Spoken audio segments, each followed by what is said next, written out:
It's Jodi Hey, Day. it's Jodi Day. It's Jodi Day. It's Jodi Jodi, Day. Jodi, How do we yes. say? How do we sing the song? I have no idea. What's I don't know either. We've been promising for like months that we're gonna like come up with this song now, yeah. based off of Howdy Doody, and we still haven't. Well, that's having a day job, then streaming. I know. Yeah. Well, you technically retired from streaming, but here you are.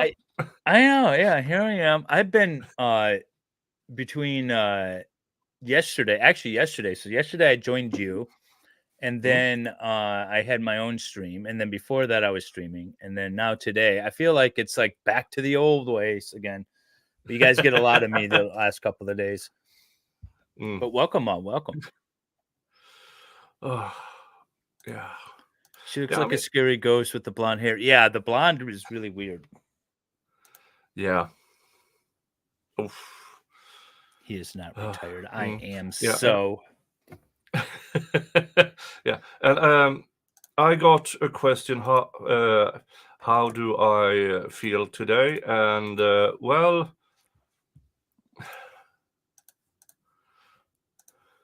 I was gonna say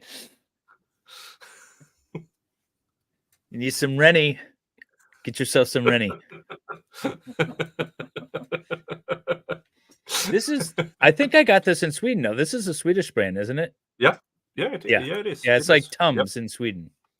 For the life of me, I couldn't find Tums when I was there last. After the the drinking stream on the ferry, and I kept looking for them at the store, and then finally my wife was like, "What do you keep looking for?" And I said Tums, and then she turned me onto this. But it had been like I was looking forever. Apparently, you guys don't have Tums, but you have that. Yeah, we have those instead. And those are good. I mean, very useful after a fundraising stream for me. So I have a pack of those as well, I think, somewhere.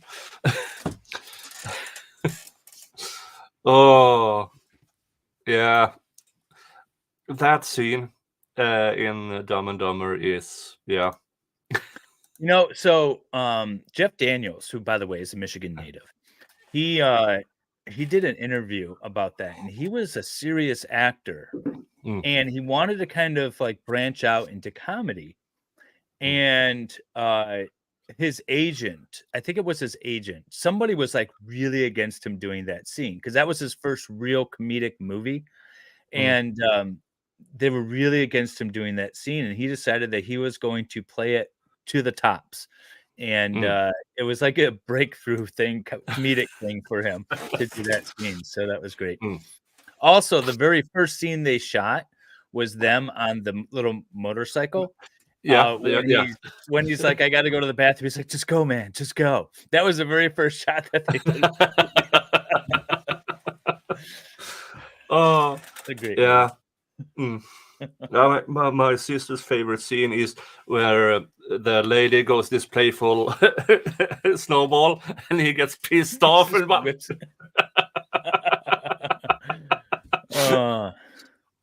Jung should stream that in my Discord. Hey, Jung. Yeah. Hey, Jung. She gets mad if I don't say hi to her. Erin, Vielhammer. I mean, yeah, there's a good bunch of people of you here. Welcome, everyone. Remember to hit all the likes on my side. All the likes on my side. I did. Oh, Nick posted his own stream and then linked it at the top of my chat. Thank you, Nick. Yep.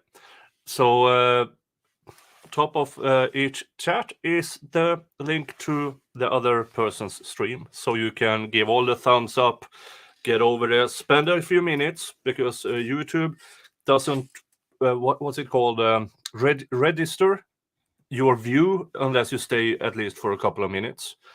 And let's beat that algorithm. That's right. Share away, tell people about this stream, do all that good stuff. Yeah. And sorry, I'm still like in the new setup, so I have my laptop over here I'm trying to do stuff with. Oh. Yeah, and if you have social media, I mean, you know all the YouTube things, and I wanted to share it on that's Facebook. I shared it on Twitter. that psychologist is done. No, but we are doing a reading of Jodi Arias Manifesto. We did that last Saturday and Tuesday, and today is the final 16 pages. We get into, she's still talking about like her emails and things like that.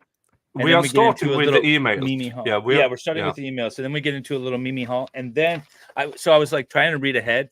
And where I ended, we're just getting into the photographs and the evidence. And and I mean, she says, with me all kinds of good stuff. and Farrell on Tuesday when we read, because when she wrote this manifesto, she was still blaming the ninjas, and all the things about the ninjas was written, and you really can't. She's telling it as if she's telling any story, because she's a very good liar. She lies without hesitation. So And we need to time out Jung real quick. Let me just Why? do that. Just teasing her. Hey, Miss Jackson NC. So there's some parts in here. Like, that's why I wanted to know when she wrote this, because there's some stuff she says that doesn't line up with her later testimony, and it's really interesting. Yeah, but this is clearly before she went with self-defense, because she's blaming the ninjas. Dark clothing. One had jeans, and they threatened me, and I had a gun to my head, and this and that, and well, apparently not, Miss Arias. Right. I will say we may have a special guest joining us at some point as we're progressing here today. So the one we were talking about. Feral. No. The one you and I were talking about. She might join us later. Oh, nice. Yeah. So ninjas. Why can't they say the word? What word? The bird? The bird is the word? The bird. Everybody knows about the bird is the word. The bird. Like when my kids want to play their own music in the car, I always say no, and that's the first song that I put on, and I play it really loud. Turnips. Hey, I'm a newbie here. I normally live in Sean's chat, but I'm branching out into the world. Welcome to our world, the world of Jodi Arias bonus holes, and all of the holes, all of Jodi's holes are here for your entertainment on Saturdays and Tuesdays at noon Eastern, 6 p.m. Swedish time. So welcome. Yeah. Welcome. And we're dual streaming. And I see you're over in Nick's chat. You can go ahead and click that link and just watch on my stream and then give me all the likes and all that stuff. This is a very friendly competition. And just so you know, I don't mind Dave getting the likes as long as I get the super chats and the gifted memberships. Isn't that right, Dave?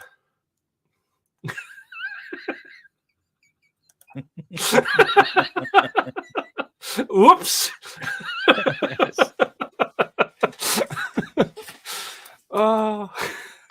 So now, yeah. There we go. All right, so we'll get to reading this. Go.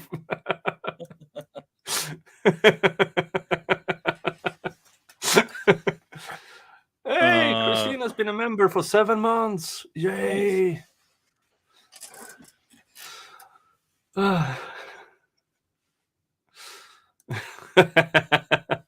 Yes, Turnips Dave, is over steal in my wrenches.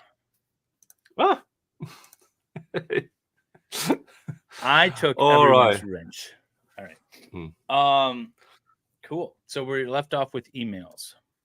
Yeah. Did we figure out what interviewer this was, by the way? I don't. I really don't. She refuses to say the name. Yeah, she doesn't say. Just to give you guys context, after Jodi Arias, if you know, when she was first arrested, she gave a couple of television interviews. After one of them, we're not sure which, she decided to write this manifesto, which is 36 pages long. And so we've been having fun reading through this, but we're trying to figure out which interviewer she's talking about to really place this into a specific like couple of weeks in time. And because it's not dated or anything. So that's what we've been trying to figure out. But I haven't really done too much deep digging into it. Also, some of the stuff she says in here is contradicted by jailhouse phone calls that have been published that I have listened to. So I'm going to try to compile all of those jailhouse videos too and put them out there for you guys because they're a lot of fun to listen to. When she's getting mad at her grandma and mom, and they're like, "You shouldn't have been smiling in her mugshot," or trying to transfer money around in different bank accounts. It's great. It's good stuff. Yeah. Oh, thank you, Cindy, for your $10 super chat. You didn't write anything, so write something you want, and I will show that too. Thank you so much. Is that a super chat or a super sticker? I don't see a sticker. It's a heart. It might be a sticker. Might be with a heart. I heart you too, Cindy. And that puts me in the lead. But it is a friendly competition. I promise. Yes. Yeah. I'm fine with Nick getting all the super chats and membership gifts since I don't stream anymore. Just give me the likes. That's all.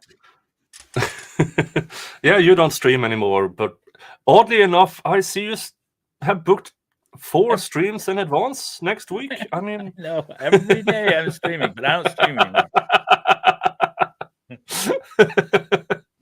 All right. The interviewer asked me about this. Oh, email. Sorry. The caption is email. So she subcategorizes all these little sections. Yeah. The interviewer asked me about this. There's no way to explain my way out of this. I read Travis's emails. It's really that simple. The hows and the whys, however, are more complex. In the weeks prior to dating Travis in January of 2007, I had gone on a date with other guys. There was potential for something more with 2 in particular. But when things began to move with Travis and I let them know I just wanted to be friends, one via email. Travis expressed great interest in a particular email, so I read it to him. He seemed to really enjoy the fact that I had given this guy the Dear John letter because I preferred to be with him instead. I don't know if someone wants to read a Dear John letter in this situation, but okay. Like, why would Travis want to? But all right, this is her truth, right? Yeah. One evening the following week, while I was at my home in Palm Desert, talking on the phone with Travis and surfing the internet, I heard a knock at the door. It was 1:40 a.m., and I had no idea who it could be. I answered the door, and it was Travis. Woo! Dun, dun, dun. He had driven to California without telling me and surprised me. I wasn't expecting company, so after letting him in, I ran to the bathroom to make myself more presentable, even though Travis insisted I looked the same as always. I wonder what she was doing. Like, was she trimming the hedges? Was she putting on deodorant? I can imagine her being extremely gross when she doesn't prepare in advance. She was there in the same sweatpants day in, day out. Now, this is so while I was in the other room fixing myself up, Travis got on my laptop and began reading my emails on MySpace, including all of the previous correspondence with the guy who had been the recipient of the aforementioned letter. When I came back into the room, how long was she getting herself ready that he had the opportunity to go into her laptop, start clicking around, and start reading several emails, it sounds like? Like, how long did she take to get ready? I don't know. I mean, how fast can you read emails on MySpace? First, getting there, opening it up, getting into MySpace, started clicking around. Fast computers today, right? Like, I opened up my laptop right when we started this so that I could make sure my YouTube stream and everything was going. And it still takes some time, and then to start clicking around and writing emails or reading them rather. Yeah. You have to And know even what you're if doing, know where you're going, and it still takes some time. yeah, and she's still in the other room. I mean, if he starts clicking around, she will hear it. Here's my thought. I think she's lying. Yeah, I do too. Yeah. I think this was justification for what she's going to talk about later. Let's see. When I came back into the room, he blatantly confronted me, seeming to have no regard for the fact that he was snooping through my email. It didn't matter that this was all correspondence that took place prior to us officially dating. She still talks like a 12-year-old. Yeah. Somehow he had managed to make me feel like it was me who was doing something wrong. I found myself trying to explain until it occurred to me to ask him why he thought it was okay to be reading my email. He explained he was merely looking for the letter that I'd sent to the guy that I had read to him previously. Either way, it was an uncomfortable situation for us both. A week and a half later, I decided to respond in kind by paying him a surprise visit to his house. We spent a whole weekend together. We were sitting in the big comfy chair next to his bed, clicking around on the internet, looking at pictures of plasticized bodies. I was going to figure out, what is a plasticized body? Like I think manipulate it, like Photoshop? I don't know what I she's referring to. I don't know. Plasticized bodies. Are they looking at artificial boobs? I don't know. There you go. That's what they were looking at. That's what I'm running with. After a while, Travis got up and started to clean the bedroom. I clicked the back button to browse the website further. This she did testify to. I must have clicked too many times because I came upon his MySpace email inbox. I didn't even know MySpace had email at the time. It was too tempting to I mean, resist. it's the equivalent of DMs, I assume. I don't. Okay. It's just that she refers to it as emails. But how can you click? Yeah. What? Yeah. All right. Where was I? I clicked back too many times because I came upon his MySpace email inbox. Flux Oh. gave me all her viewers. Thank you, Flux. Hey, Fluxians, Dun, dun, dun. welcome. I missed Welcome, Flux's Fluxians. stream this morning. I was busy reading. But good to see you, Flux, and all of your followers. Welcome. By the way, we are just going over Jodi's manifesto, and we're listening to why she thinks it's okay that she went through Travis's emails. And according to her, it's because Travis was going through her emails. Here's the thing. I think she's lying. I don't think he had any interest in her emails. I agree. Flux, am I still the biggest? That's all I want to know. The other MLS was there. I know, I saw that. All right, so she clicked the back button too many times accidentally. It was too tempting to resist. And flawed as my reasoning may have been, I figured he got into my email, and that was perfectly okay with him. So what the heck? I was pretty shocked what I found out, but I couldn't hold it against him. All the emails, scandalous as they were prior to when we began dating exclusively, which became official the weekend following a simple discussion revealing that we weren't dating anyone else and we didn't want to date anyone else. That's how it went. Okay. Nick, did you have that conversation with your significant other? Because I missed that conversation. I skipped over that with my wife, you know. Well, we met at my where I used to live. She was visiting friends, and I was out in the yard shopping firewood, and she said hi. and we got along, and then we just kept going along. So no, we didn't have any of this stuff. We don't have that dating thing over here. I was gonna say, it's like the immature thing to do. Yeah, I to be mean, like, oh, are you going to be exclusive? Are you going to be exclusive? Or it's the Kardashian thing to do. It's one of the two extremes. Most people are just like, okay, we're dating, and you just voluntarily don't see other people. You don't have to have like a whole, you don't mark it on the calendar. You don't eeny, meeny, miny, mo, dun, dun, dun. No, we don't do that at all over here. You either are together or you're not. So that dating and then dating exclusively and then being, I mean, no, we don't have those steps here. We really don't. I picked her up, and I'm quite sure she picked me up. And she's older than me, so it's a bit of a baby snatching. Nobody's older than you, Nicholas. You're older than Dirk.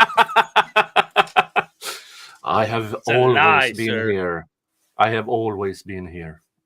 I have to have always been here. How else can I get all the presents out one day a year? Exactly. I was going to go with Odin, but Santa works too. By the way, did you ever listen to my Christmas poem thing I did? Because you're featured in it. And I know you didn't listen to it when I posted it.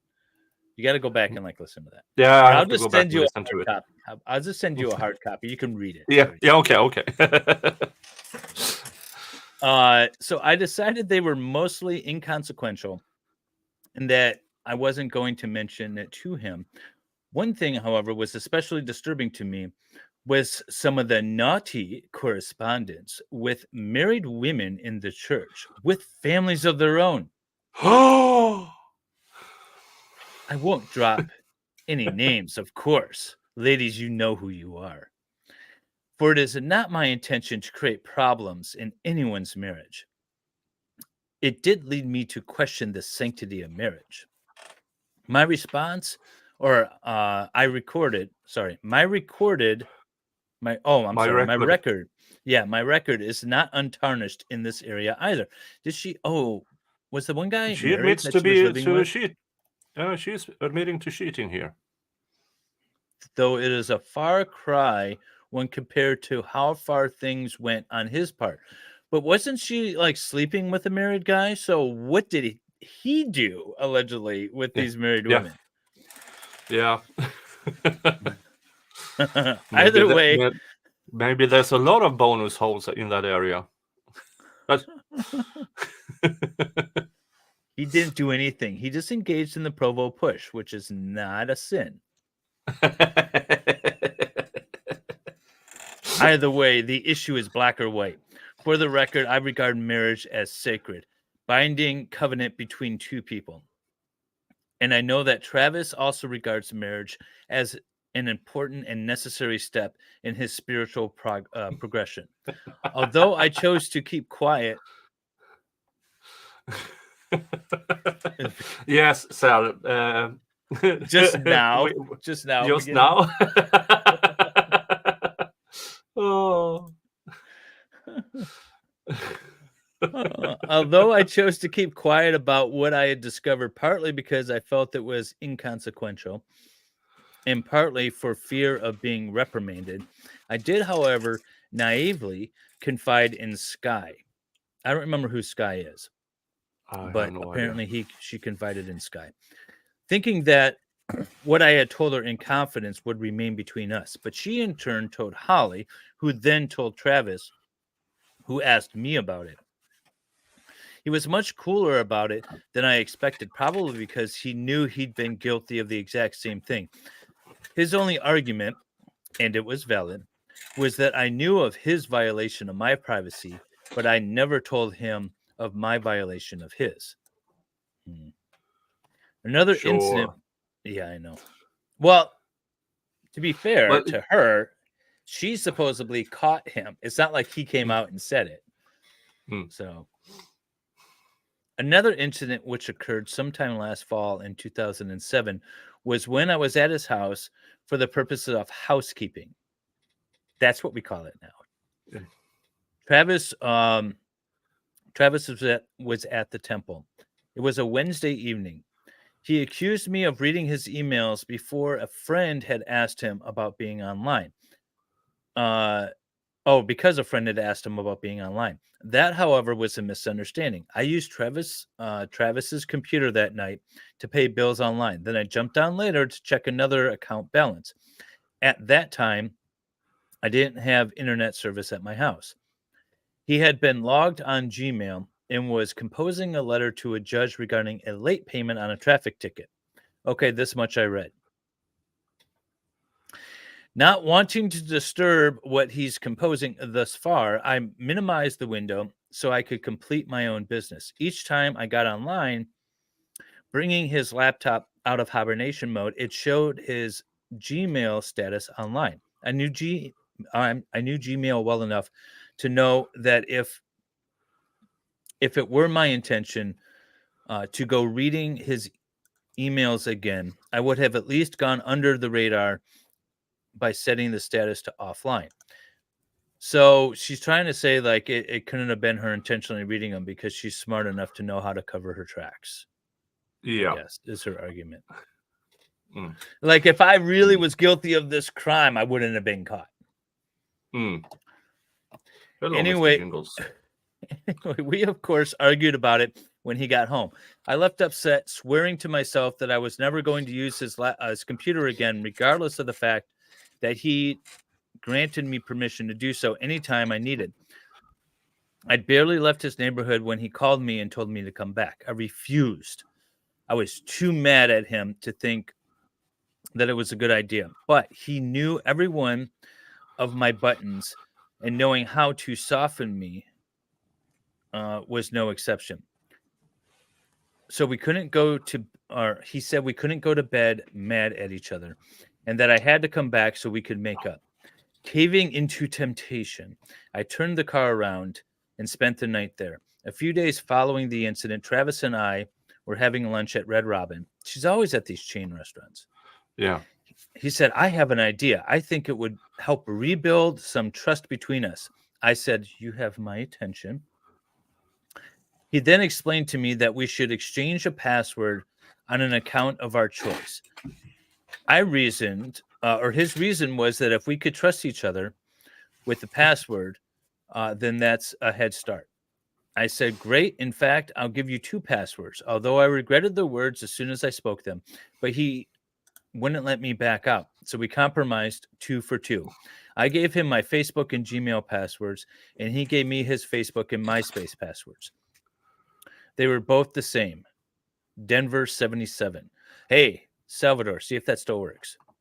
I can't say this idea ever really worked. Do you think? I mean, you're basically just saying like monitor everyone so that way it's clear that you guys don't trust each other. If anything, I think it only created more unnecessary problems. Travis had also asked me about a dubious email that I had sent to Lisa A. Sometime last winter in 2007. This was prior to my knowledge of their relationship, so I thought it was strange that he was asking me about her or if I had knowledge of it. I told him no, but that he could easily trace the IP address from where it was sent and should provide him the answer he was seeking. I didn't know if he ever did it.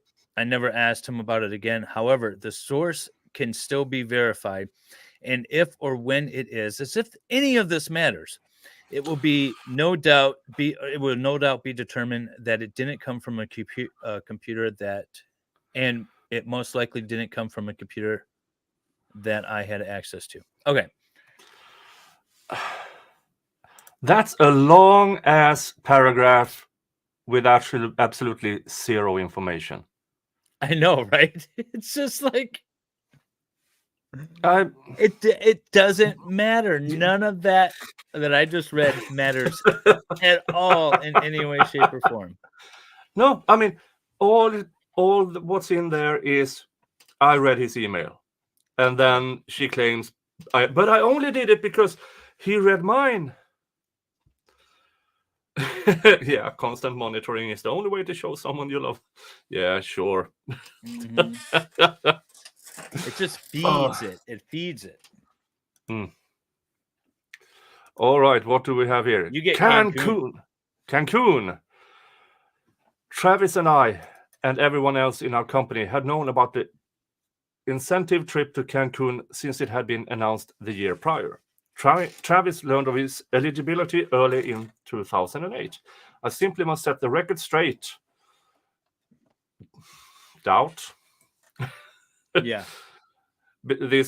On this because the question was posed to me so many times. The idea of me accompanying Travis to Cancun was never entertained, at least not by me that I know for sure. It was never a discussion. Although we were planning and scheming additional future adventurers and road trips up to the day he passed away. This was never one of them. How she says passed away. Yeah. And on Tuesday, last Tuesday, me and Farrell went through what she claimed back then. Oh, ninjas did it. We were assaulted. They had a gun to my head. I managed to run out. He told me to run. And she ended one of the paragraphs with, if Travis was here now, he would tell you you should be ashamed of yourselves. I'm not sure that's the words he would say if he was still here. Exactly, right? We got MNHS06 with a 7-month member chat. Did Nick's girlfriend say hi, Viking style? Oh, yeah, complete assault. I had no way of getting away.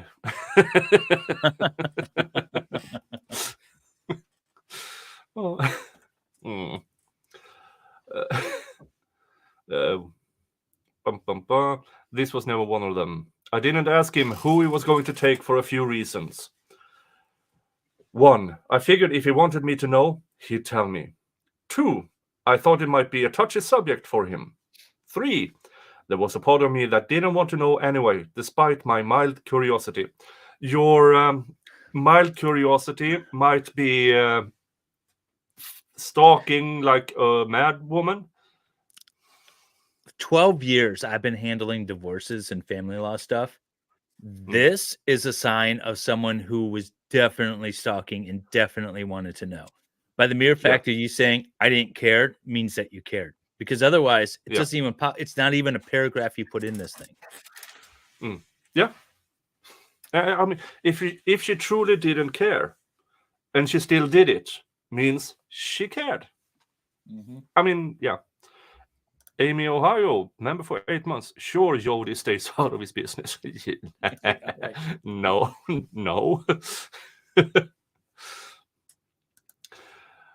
It wasn't until Travis' memorial that I learned who he was taking. A woman named Brenda A. approached me. She had a look of confusion and she said, "Weren't you originally going to Cancun with Travis?" I was surprised by such a question, but I answered, "No, I was never going to Cancun with Travis." But she persisted, saying, "Yeah, I thought you were going, but then he decided to take someone else." That was news to me, but I soon found out it was a popular rumor. So I asked, "Who?" She replied, "I can't remember her name." She seemed to be struggling to remember, but there was only one person I could think of that Travis would want to have by his side on that trip. So I said, "Was it Mimi, maybe?" That seemed to trigger some recognition, and I later received confirmation of such. It was a bittersweet piece of information. Sweet because I knew he must have been happy to have succeeded in getting the girl of his dreams, literally, to accompany him on his long-anticipated trip. Bitter because it was a trip he would never take. Yeah, whose fault is that?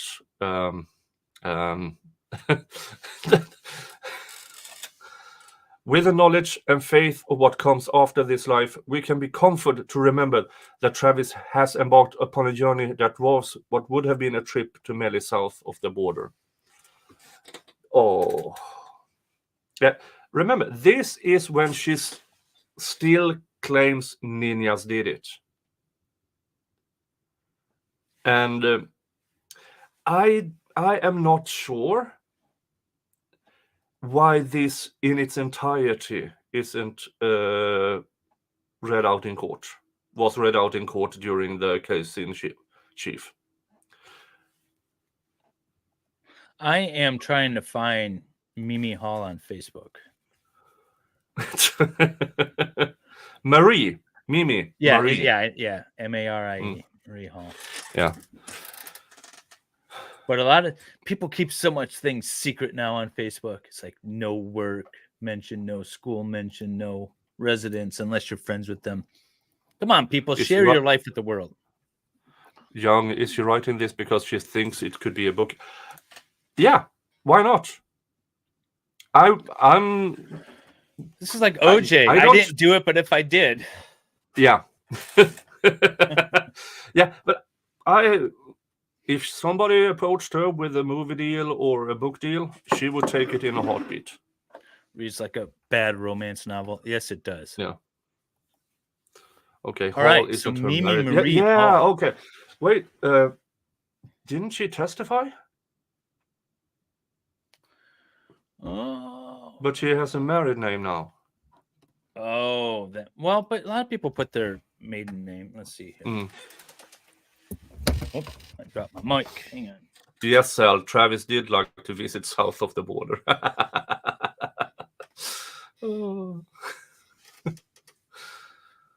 Yeah, Vielhammer. Yes, she was the first witness. Okay, there you have it. Oh yeah. Okay. All right. So now to find her on Facebook. Yeah, I mean, she's 12 years older. She must have been. She must have had a lawyer at this time. And I mean, why in the world? But then again, she gave interviews, and if she had an actual lawyer, I don't think that lawyer would have approved. Yeah, I'm not sure. Ooh, it's definitely not that she was. Yeah. Okay, while I will continue with Mimi while you search for Mimi Marie H. Given the fact that I've been asked about her a number of times, included by the interviewer, I feel that her own category is warranted. I can't say a lot about her, but you will. I only met her once, and beyond that, I only knew what Travis had shared with me through pictures and stories and a few dreams he had. One being so vivid it still seemed real for several weeks afterward. She seemed to be a nice girl, very spiritual and strong in the church. From what Travis told me, he felt she could very well be the one. When did he tell you that? After he did the donkey donk in your fanny? I mean, when did you? Oh, I remember thinking, lucky guy, the agonizing search is over. No, you didn't. No, you did not. I know he felt like he was racing against a ticking time bomb, which was set to go off on his 31st birthday. Well, that ticking time bomb might have been you, Jodi. Might have been you. I remember a particular late night. I find it odd that that he waited so long, because I feel like in most religious groups, Joe from Good Logic was talking about it with his daughter and stuff, that they tend to get married a lot sooner, when they're younger. And so I just find it odd that he was that age. What was he, 28 or 27 or something like that? And he was still didn't have a serious relationship. But anyways. I'm going to find this woman. I'm not going to find her today, but I'm going to find this woman on Facebook. I found Jodi's sister. Okay. No, Shawad, how does my tummy feel? A little bit like this.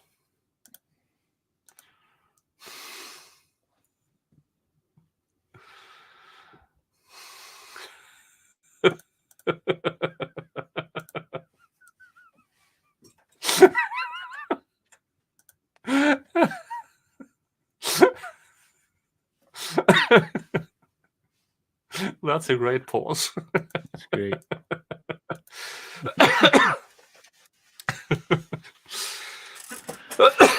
Sorry. You're still coughing up along. You still have the hiccups? That part is good. That part is good.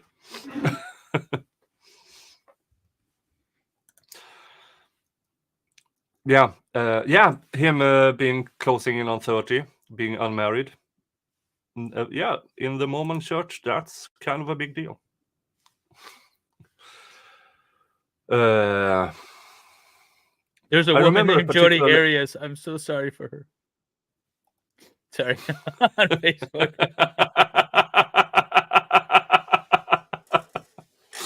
There's an actual Jodi Arias on Facebook. Oh no. It's not That the can't be Jodi fun. Arias. No.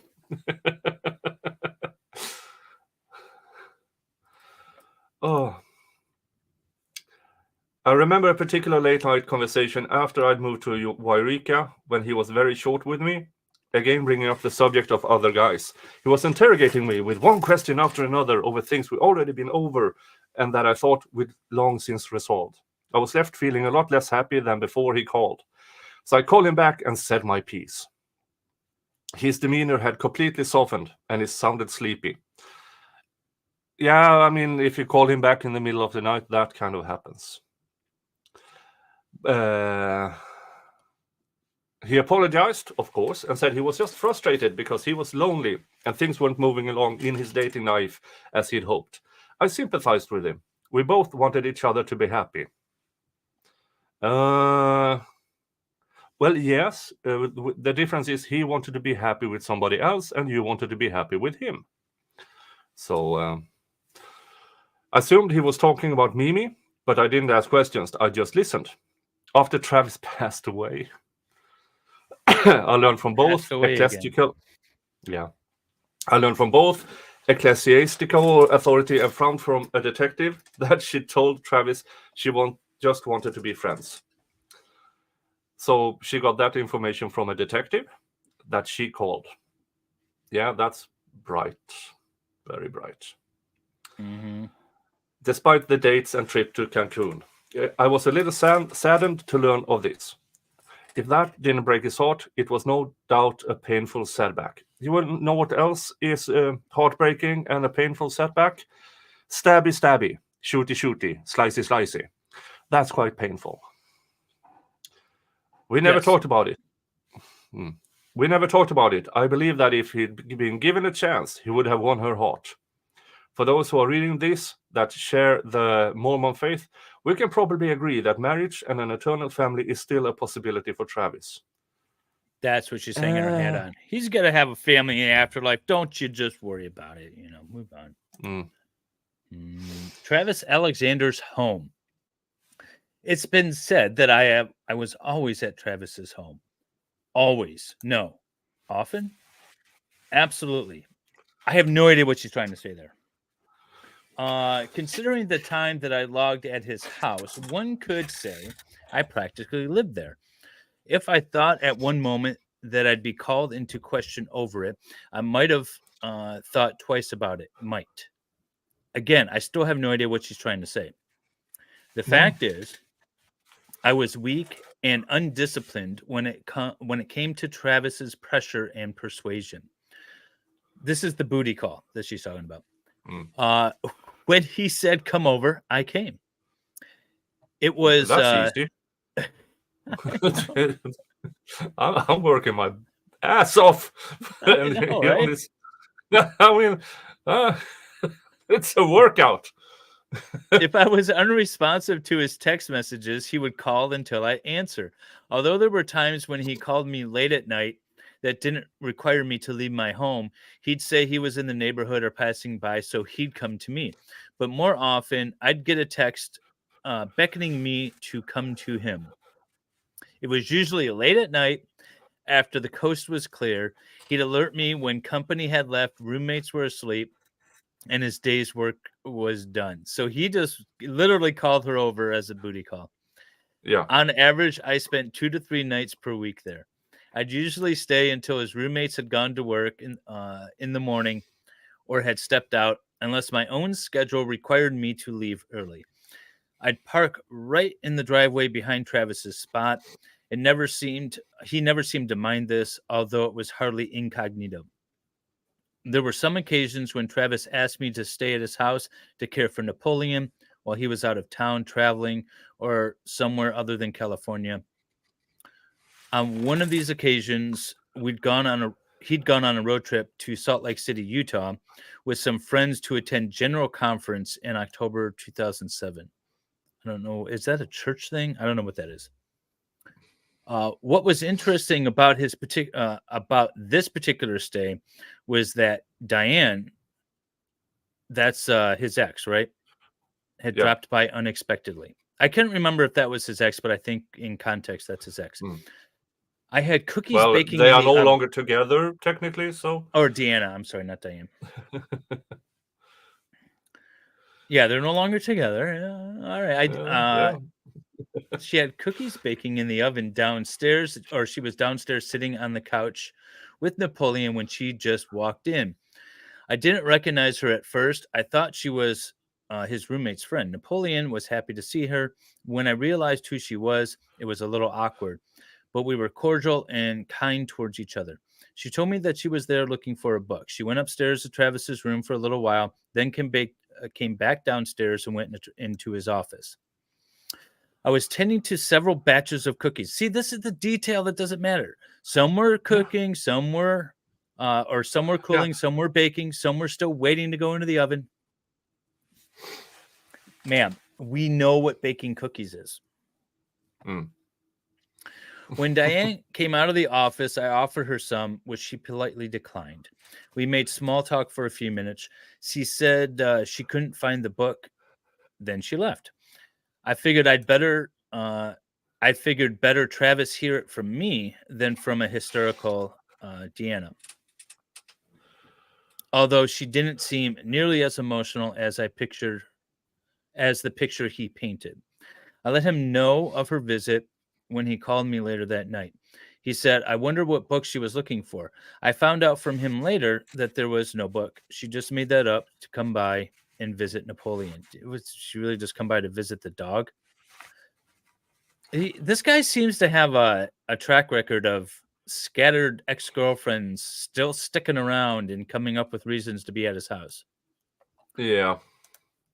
The reason I bring this up is because the detective told me that she mentioned to him that it was when they spoke that she thought it was strange that I was there. I thought it was more strange that she would drop by unexpectedly than it was for me to be there pet sitting per Travis's request. According to Travis, Deanna wouldn't answer or return calls for several weeks afterwards, but he said this was just how she works and that she'd come around.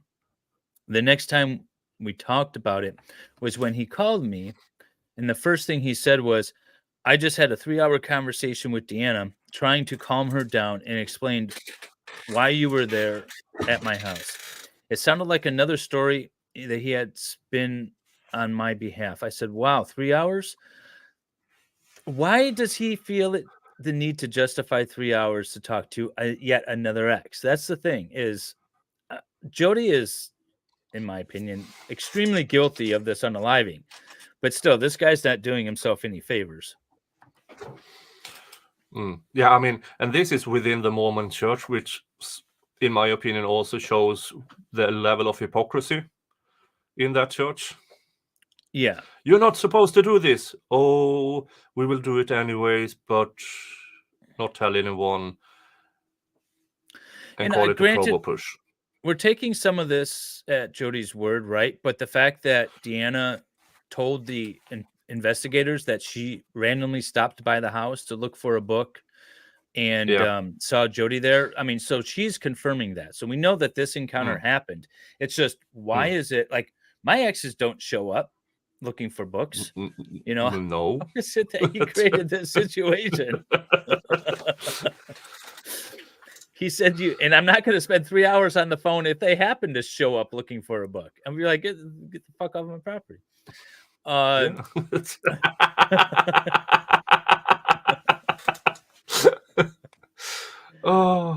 He said you don't understand Deanna. I wonder if he wasn't exaggerating. When I met her, she seemed normal and nice. So it also led me to wonder if she wasn't just being ingenuine. Disingenuine? Is that what she's trying to say? Either way, it wasn't my drama for that. I was glad. Okay. Besides spending time in the house, we carpooled together to weekly business meetings. He'd always swing by and pick me up.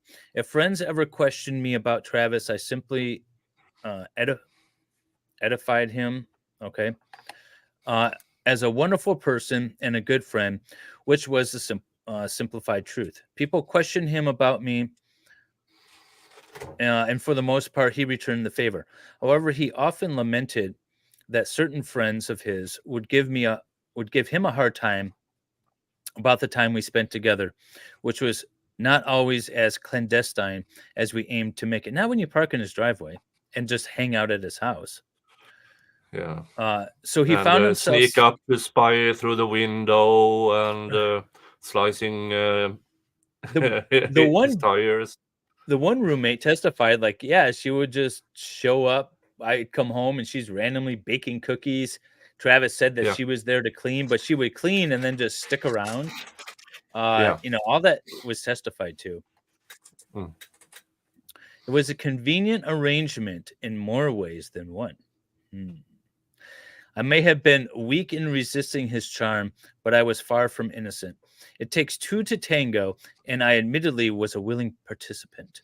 Neither of us had acted in the best way to facilitate moving on, although we'd both long since begun the process. Moving to California was one of the most significant steps I could have taken in that direction.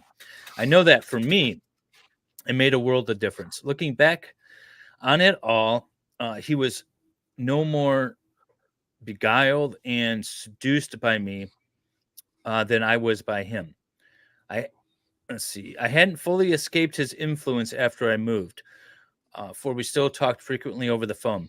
But at least now, it wasn't leading to late night rendezvous at his house. I didn't have to say no to him. The distance said it for me. Again, okay. So this paragraph started. It was titled Travis's House, right? Yeah. And again, not much of interest. I mean, it doesn't explain anything other than she trying to paint herself in a slightly better picture. I do like that she called herself out as the booty call. I mean, she basically admitted that, I was a booty call. He texted me late at night when he got home and everyone left and he was done working. He would just text me. I'd come over and bang him. Have you heard anything about a special guest? Oh, no. No, I wasn't checking, no. Had to run. I said we were going till 2. If I make it home, I'll jump on. So that's the last I heard. Because it would be really fun to have this read by special guest. Yes, definitely.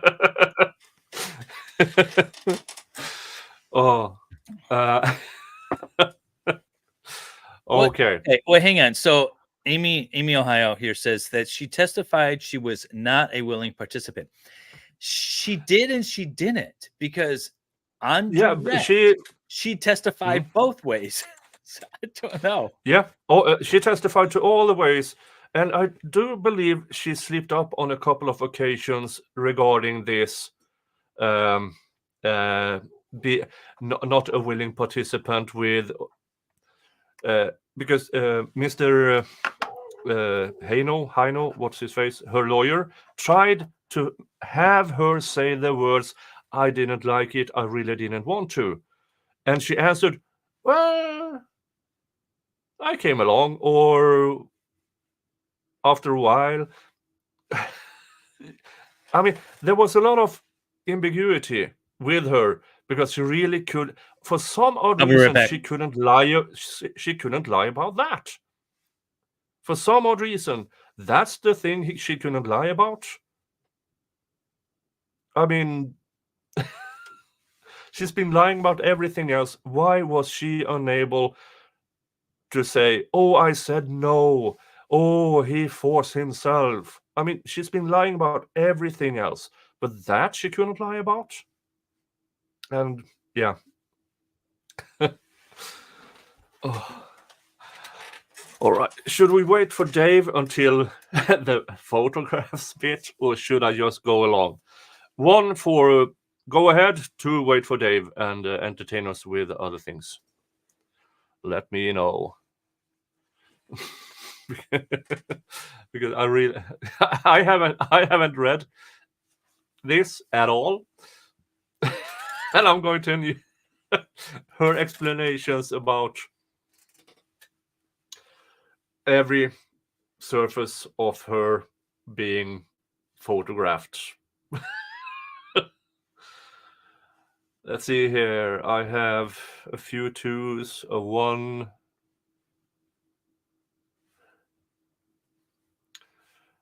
Dun dun dun. Oh, you're kid. back. Okay. Yeah.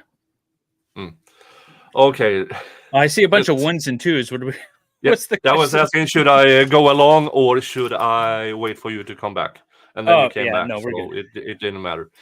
Okay, I haven't read this part at all, so this will be interesting. Photographs.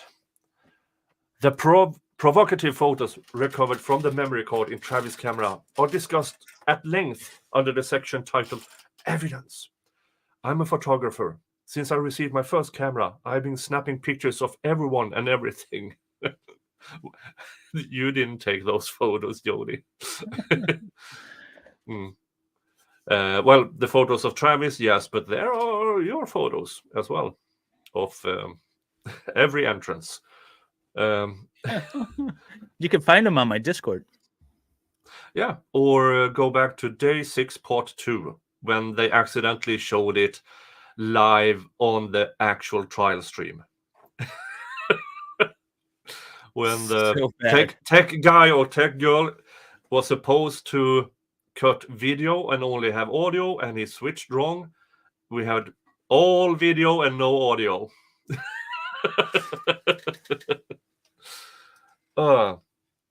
Travis was always an enthusiastic subject. He enjoyed having his picture taken, and he had a repertoire of many facial expressions.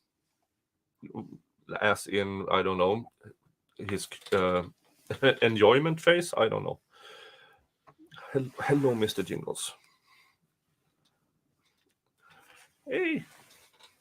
I think my audience wants to say hello to you too. Look at this happy camper. Doesn't he look like he's enjoying all of this? Your cat is so angry at all times.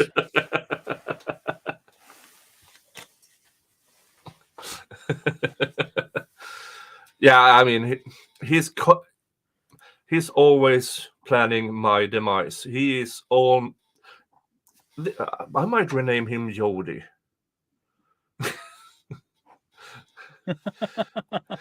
Always planning to kill me.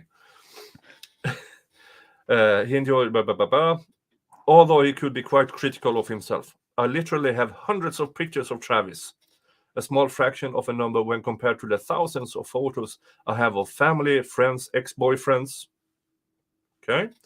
Pets, children, weddings, landscapes, the ocean, sunsets, sunrises, moonrises, electrical storms, and everything else denoting that there is a God that makes up my entire photographic collections. Some of my favorite ones are not posted on the internet because he was self-conscious of the way he looked. We once did a photo shoot in his pinstripe suit and matching pinstripe hat. I want to see that photo. You match pinstripe hat with pinstripe suit? No, I think it was supposed to be like old-timey. Yeah, no, you don't. Yeah. Not since the 20s or the 30s. Barely even back then. I mean, you had your hat and then you had your pinstripe suit. I have a pinstripe suit. It's a blue one with white stripes. He was going to have one of those photographs enhanced so that it looked antique, and then frame it and hang it next to a photo of one of his ancestors. Other pictures were from our trips to Disneyland or just driving in the car during one of our many travels. I took a really great one of him while he was getting frisked in an airport security. I know. Try to do that now. Like, try to take a picture of somebody like going through airport security now and getting frisked. They'd be all over you. That would be, I mean, depending on the situation, it might be very, very it might be resembling the photos of Jodi. Yes. Ow. Mr. Jingles is having, cat. That is just one of so many random captured memories that I will always cherish. I was asked why Travis didn't post any pictures of us on the internet, such as MySpace or Facebook. That subject only came up once while we were dating, and the reason he gave me was that he didn't want to hear it from Diana. To my knowledge, Travis never posted any pictures of his girlfriends on the web. Not Diana, not Linda, not Esther, not Lisa, not me. If I am wrong, then I apologize. I only know what he told me. All of this aside, I will always treasure the huge stock of photos, including some videos that I have of Travis. I wonder if she has these still. Like, does she have access to these? They must be in evidence in some shape or form. But like, is she just sitting with the shoebox under her prison bunk? I mean, they might have been unadmissible because of relevance, but I'm sure they are in evidence. Maybe we can ask her for them. Yeah. I'm so grateful for photography and how it has served to document the most precious moments of my life, including many of the amazing experiences he and I shared. Well, the jury, the court, and the prosecutor are also grateful for your photography and how it has served to document the interesting moments of your life, Jodi. And Dave gave his 5 free memberships. I did. I forgot I could do that. I was just clicking around, and I was like, "Oh, I can do that." Yamaha, you owe me the striptease. Sorry, man. Aren't you going to say who you gifted to? No, I don't read them when I gift them. I only read them when others gift them. And then I missed like 15 gifted memberships last night during my Crumley stream. I felt bad about that. Yeah. So I don't know how to I don't know how to go back and figure out who it was. I'm gonna try to figure it out if there's like a way I can find out who was gifted last night, and then you can. Them. Yeah, you can. You go into the earn section on YouTube. Then you have memberships, and then you have a recent member activity, and there you have. So I owe Murphs and Wendy H some reading of the name, so I got to do that. So I'll go back and do that. All right, my mugshot. Hey, Stephanie Bland. Hey, Stephanie. Good to see you. My mugshot. Okay, so this is why I started looking for her jailhouse or her jail phone calls, because there was a lot back and forth between Jodi and her family regarding this mugshot, which is completely contradictory to this paragraph we're just going to read now. So that's why I basically it's just like this is not at all the explanation that she gave. But so there's been a lot of talk regarding my smile in my mugshot. If you guys remember, don't we have it to pull up? I can't remember. That's okay. Doesn't matter. Oh, it's probably in our intro. That's why I keep thinking about it. But there's been a lot of talk about regarding my smile in my mugshot. I fully expected this. I smiled for a lot of reasons, so I'll recount them here. One simple reason is I knew it would be all over the internet. That's probably the most important thing. Yeah, I have the original mugshot. Yeah, the original smiley mugshot. There. Yep, that's it. And then she got a new one without the smirk. Oh, did she?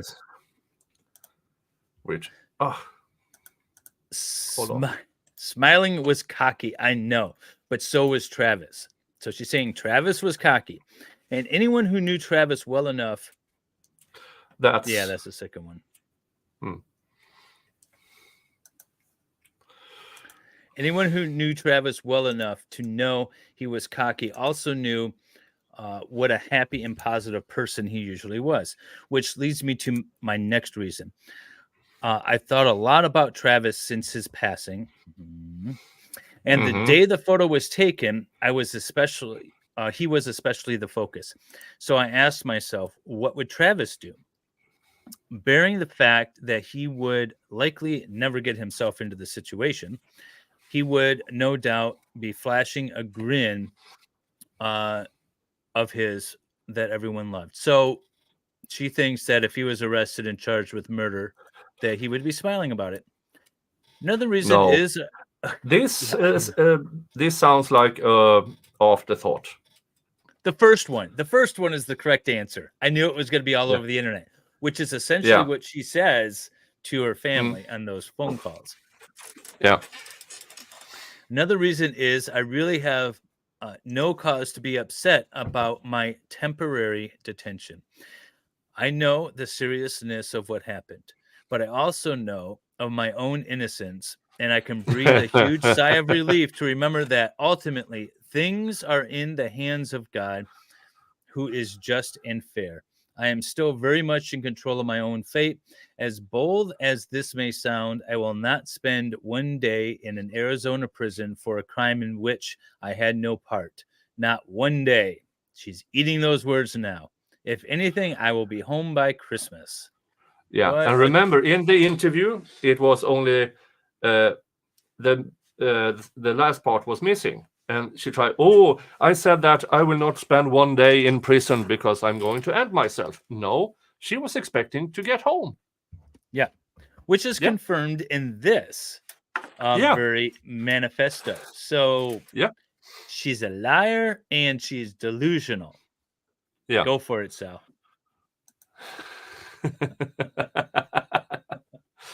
Yeah. She's all yours, Sal. Oh. All right. The crime scene. The detective wouldn't walk me through his version of the events because he was under the assumption that I knew how it all went down. All I really know was what happened before I blindly stormed out of there, and even that was a jumble of chaos. I asked him to show me pictures, but he said he didn't want those images to be in my mind the way they always be in his. His comment reminded me of Ecclesiastes 1:18. In much wisdom is much sorrow, and he who increaseth his knowledge increaseth his sorrow. Okay? Reliving that day for the detective after I'd done all I could to repress it was not only like reliving the trauma, but it made me want to know all the more what they'd done, thinking it might bring me some semblance of closure to have such knowledge. He did show me a photo of bloodstains on a section of carpet. Travis was still in the hallway of the bathroom when I left, where all the flooring in tile. I don't know, and I'm not sure. I want to know exactly how the carpet became stained in blood. Oh, you're fully aware, Jodi. You are fully aware how that happened. That photo alone has stayed with me every day since. Looking back, I'm grateful. He refused to meet the rest. What? Show me. I think it's a typo. Show me the rest. He refused to show her the rest of the photos. Yeah. But she was shown them in court. She's still smiling. Yeah. She's still smiling in her most recent updated, not a mug shot, but a prison inmate shot. That was from 2 years ago now, I guess. Still smiling. Apparently, allegedly, she's a millionaire now. So that's fun, but you can't spend it. Nope. The evidence. I can't say much about the evidence. There was a lot taken from Travis's home. None of it proves I committed a murder, but much of it substantiates my statements made to detectives. I never went to Travis's home with the intent to commit a crime. Therefore, no effort was ever made on my part to cover my tracks. I fled that place and didn't look back. This is after the ninja attack, right? Yeah. Remember, she first said she was never there, and then ninjas did it. So this is still ninjas did it. I was just looking at Yamaha's chat. All right, where am I? Let's see. I never went to Travis's house with the intent to commit a crime. Therefore, no effort was made on my part to cover my tracks. I fled this place and didn't look back. If I really were capable of committing such a heinous crime, especially premeditated, then I would be equally capable of trying to cover my tracks. Yeah, here's the thing. Jodi did not expect a human body to contain that much blood. She did not expect Travis to try to run away after the first stabby. She did, because nobody really expects it, because most people, all they know about these kind of scenes is from TV. And a human body contains a lot of blood. The comparison I do is, if you have a 2-gallon jar of red beet juice, pickled red beets, and drop it. Yeah. No. That comes close to what's going on, except with the red beet pickle. Drop it, it's going anywhere. You will clean it years later. Human squirt out everywhere. Humans do squirt. Whiskey 77 with the 1 month member chat. Afternoon, generic law. Thank you very much for being a member for 1 month. And good afternoon to you. But like Amy Ohio says, what she does not say is that she didn't commit a crime, right? Yeah. The other thing I wanted to point out is that she says, I never went to Travis's home with the intent of committing a crime. Okay. But you can form the intent after you get there, right? Let's not forget that. And then she said, I would be equally capable of trying to cover my tracks, not successfully covering her tracks, but capable of trying to cover her tracks. So I just wanted to point that as it turns out, she was capable of doing it, and she was capable of trying to cover it up. She wasn't good at it, but she did try. And get this. This is what the prosecutor is using to show her premeditation. Yeah. With things such as, I don't know, an alibi, maybe cash transactions for gasoline purchases instead of my debit card, maybe cleanup. And he found those. He found them. The cash. I found them. I mean, which shows that she purchased more gas than that car could hold. And then in California and not at all in Arizona, which shows that she might have premeditated this. Yeah. Maybe clean up or use gloves. I don't know. That sounds terrible, but I am inclined to believe that these would all be common measures to take.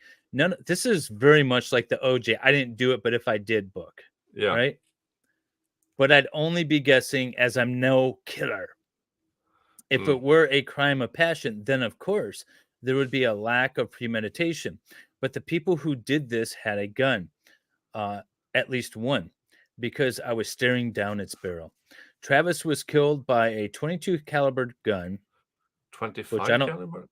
25 caliber gun. I don't know what that is. Which is by no means a rare gun type. I don't know what a 25 caliber is. Okay.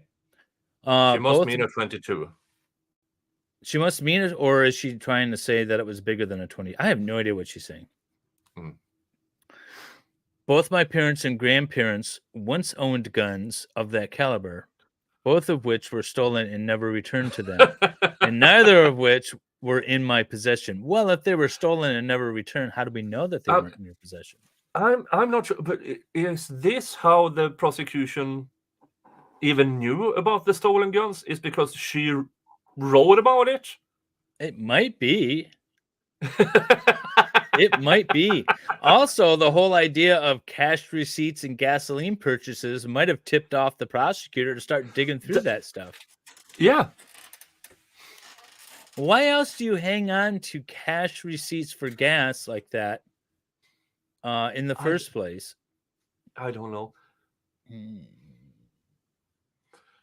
Yeah. Thank you, Yamaha biker. It's .3 caliber, bigger than a 22. Yeah. Oh, Vielhammer says it was a .25 caliber. Okay.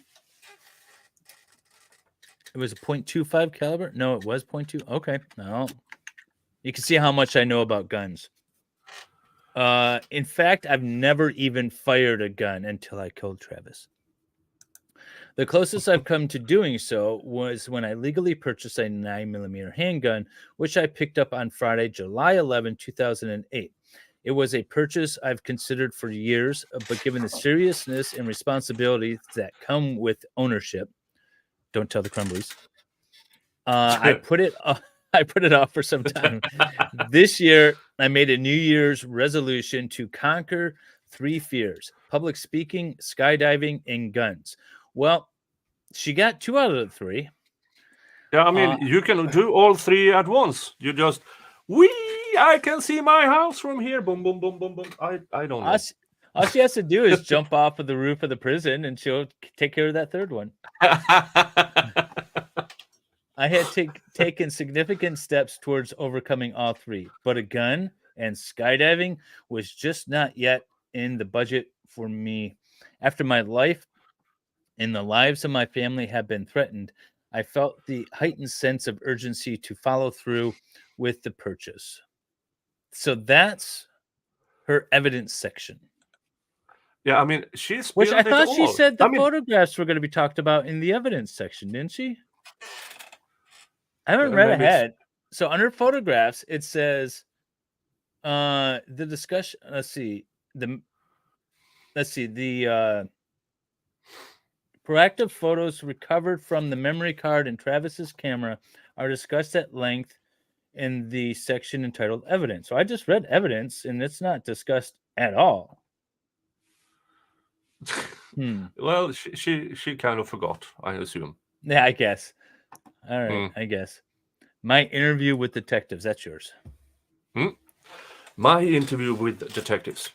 A friend of mine has been coming to visit me consistently, and she's been quite the enlightening informant, filming in on the latest circulating rumors surrounding my case, from the plausible to the utterly ridiculous. However, during one of these visits, she made my heart jump and my face flush with color, because this time what she heard was no rumor. She said, "I heard during your interview with the detectives that you did a handstand and you were singing." I stammered and fumbled for a response, but I was so caught off guard that all I came up with was, "Well, yes, that's true, but I can explain." It was actually a headstand, as my arms do not possess the strength to hold up the weight of my body. I was interviewed for 2 days and several hours on each occasion. So that's the issue? It's the technicality between a headstand and a handstand? Okay. Oh, there were many times when I was left in the room alone, and it got boring very quickly. During one of those times, that's a tactic. I will say though that sometimes it can be very boring. We're all accustomed to like looking at our phones and stuff. Put your phone down, put your computer away, turn off all TV, turn off all radio, and just sit there. And you'll find things to entertain yourself. It's a blank room with 2 chairs and a table. That's it. And a sofa, in that case. That's it. You have basically nothing to look at except maybe counting stains on the wall. I don't know. You get bored. And that's and that is intentional. Because, it's tactics. Leave them alone and they might start to say stuff. It is. You go kind of crazy. Did Jodi do any media interviews after her sentencing? I know of one that she did after her conviction, but I don't know of one after her. There might be one after the jury did not sentence her to death. During one of those times, upon awaiting the return of one of the detectives, in an attempt to amuse myself, I did a headstand against the wall, and I'm always singing, humming, or whistling a tune. I don't remember what I was singing that day, but it was probably a church hymn. Now, of course, these interviews are recorded on video, and most likely my every move, mannerism, and response was carefully studied and analyzed. But I am curious to know which individual who was privy to those tapes allowed such a detail to leak out and trickle all the way down to my friend who would come across this bit information at the local gym of all places. Yeah, I mean, this leaking these before trial, it's I think it should never be done, because the only reason why you leak or post or publish these things before trial is for public to taint a possible jury pool.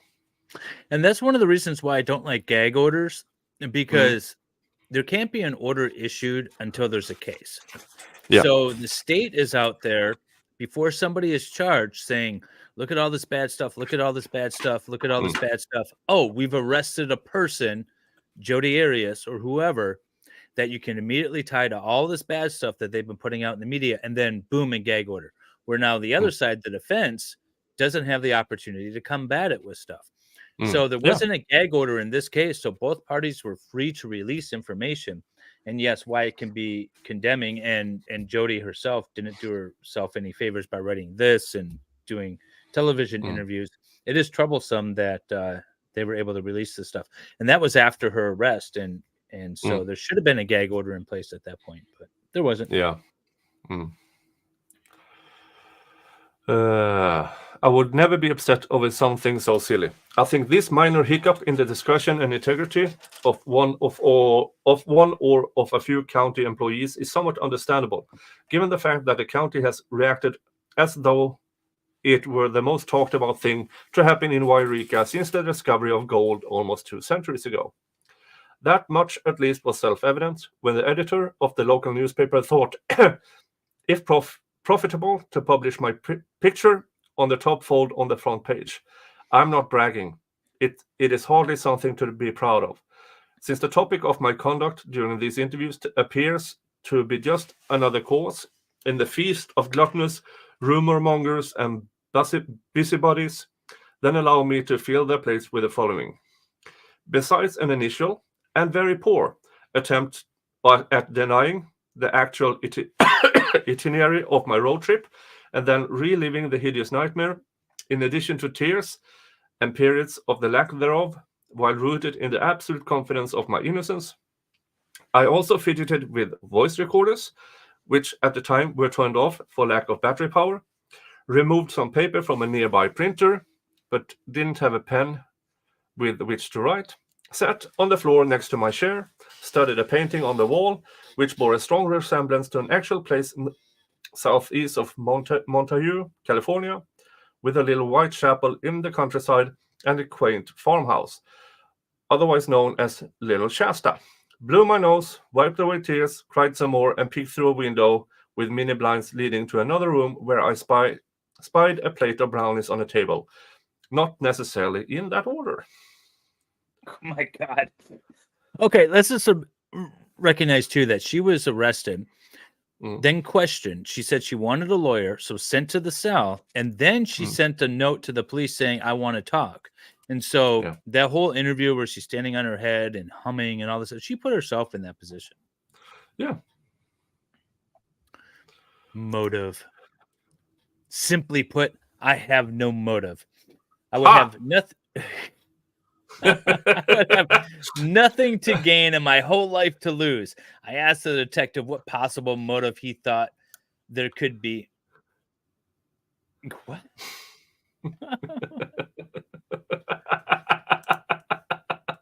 He said, I don't know. Anger, jealousy? Yeah, probably both of those. Undoubtedly, I've been mad at Travis, but not that mad. Even when he was at his worst, hurling all sorts of creative and contemptible names in my direction, like Three Hole Wonder. I never held it against him. He just he was just blowing off steam. Let's see, the way he always did. And then the inevitable apology would follow. In fact, I learned to argue with Travis in a way that would make our arguments blow over much more quickly. Agree with him. Then he could get on with the good part. The good part. I keep losing my spot, which was making up, or in the very least, just have peace. During one argument, he insisted that I admit that I hated him, which of course could never be further from the truth, but he would not give up until he heard me say it. So I appeased him. I gave in. For it was when I appeased him in the midst of his rage that he'd settled down much faster than if I attempted to fight fire with fire by asserting my own stance and point of view. That is consistent with her testimony. She said she also often explored physical options to settle him down. This is also served as a good practice in checking my own ego and pride. As far as Travis physically retaliating against me, it was hardly a thing to be angry about. It was no worse than than what my own father had done on occasion to me, on occasion as a means of discipline as I was growing up. Sorry, Dad, but it's true. I love you and I won't hold it against you. If anything, I was more stunned than angry over these two incidences.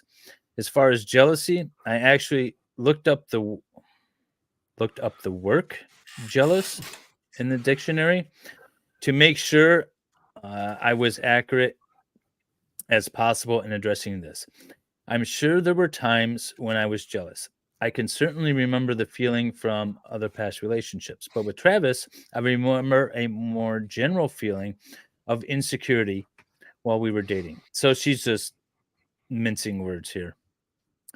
Even when I'd learn of his philandering, I was more shocked than hurt than jealous. Besides, he was philandering was outside of the relationship, right? She said the relationship, it was before the relationship happened, before they became exclusive, and then after they broke up. So it wasn't really philandering. Besides, he was hardly the first cheater to cross my path. He didn't cheat on her though, right? She claims there is, but I'm not actually sure there was, because they were together, weren't together, were together. They had a pause. Also, I mean, I don't know. And she already admitted earlier, she was no stranger to, she herself might have done some cheating herself. So, yeah. He'd have to get in the back of the line of ex-boyfriends who had been guilty of the same folly. She has a history of alienating guys to the point where they just like start seeing other people and like ghost her. As Cancun, I rolled my eyes that this could even be suggested as a motive, which the way she phrases that leads him to believe that was the primary jealousy motive thing. Yeah, she went through the Cancun bit a lot. I mean, I didn't care about Cancun, but here's 500 words in a paragraph about it.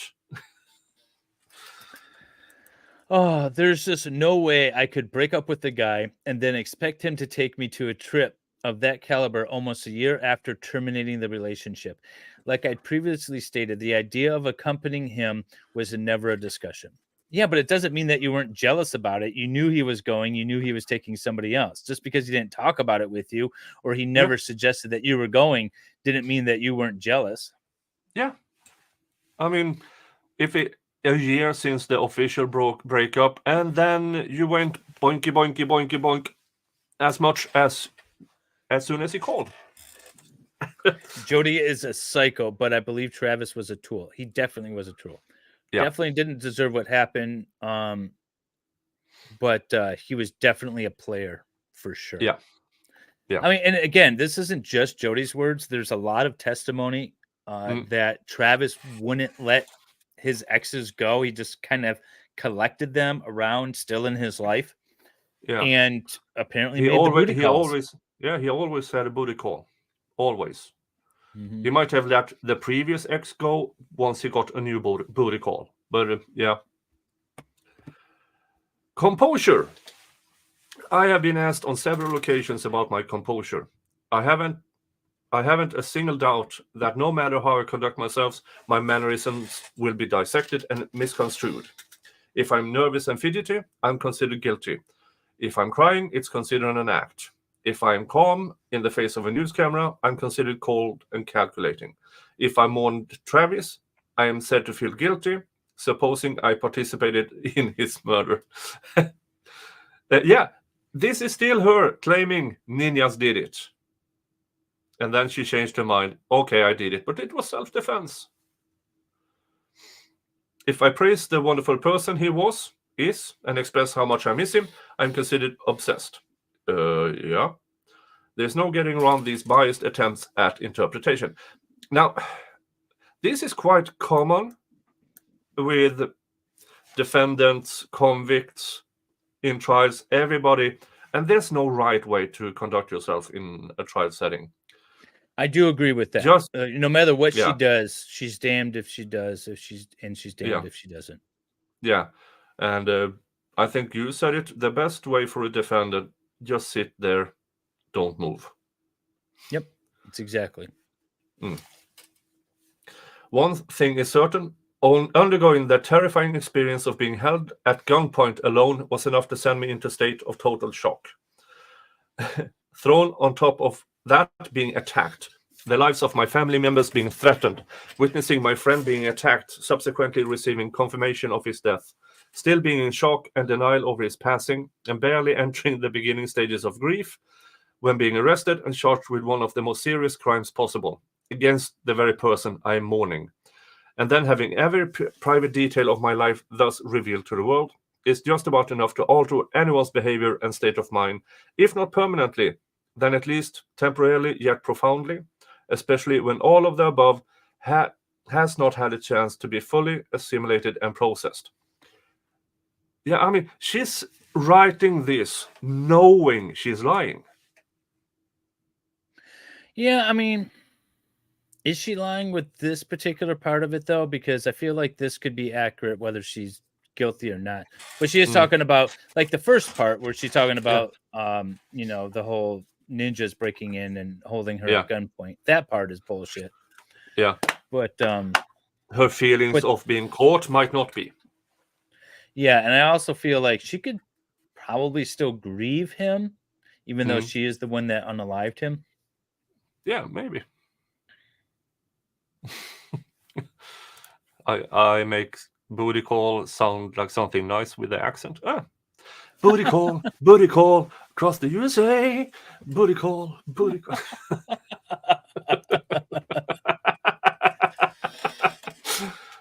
Salvador needs to develop an app just so that he could get some booty call. Yeah. Prison booty calls. So the term shock is by far the most accurate, albeit an extremely mild description of the state I've been, for the large part, drifting around in since the onslaught of curiously fatalistic events that have populated the last several months of my life. That's a horrible way to say that. The onslaught of curiously fatalistic events. Oh my God. That is horrible. Yeah. Okay, but here's the last several months of my life. So this is less than a year after her arrest, but more than 2 months after it. So it we need to get must be somewhere in 4 or 5 months area after her arrest. This happens. When was she arrested? Do we know date of her arrest? Let's see, date of Jodi arrest.